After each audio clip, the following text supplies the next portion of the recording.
Radio presenter Kyle Sandilands recently shocked listeners by revealing that his long-term cocaine abuse had led to a brain aneurysm, requiring immediate emergency surgery.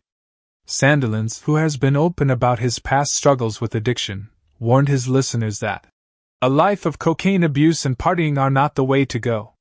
The author, Jana Hawking, a columnist for Mail Plus, recounts her own experiences with the Sydney party scene in the 2010s, where she witnessed the toll that years of substance abuse had taken on once vibrant and charismatic men. She describes how many of her former crushes and friends, now in their 40s and 50s, had aged prematurely, with their faces looking like they'd aged a decade overnight. Hawking shares several anecdotes that illustrate the consequences of prolonged cocaine use, including a former crush who had become a shell of his former self, a friend who had suffered a heart attack scare due to his addiction, and another who was still struggling with the after-effects of a weekend binge during a midweek dinner.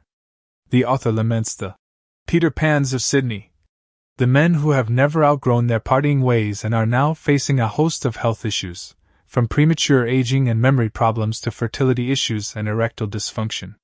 She warns that the short-term high of cocaine is not worth the long-term consequences, which can include financial ruin, legal troubles, and even life-threatening medical conditions like the one experienced by Sandilands. Hawking's candid account serves as a cautionary tale, highlighting the devastating impact that cocaine addiction can have on men, even those who were once the envy of their peers. Her message is clear: it's time for these men to grow up and prioritize their health and well-being before it's too late.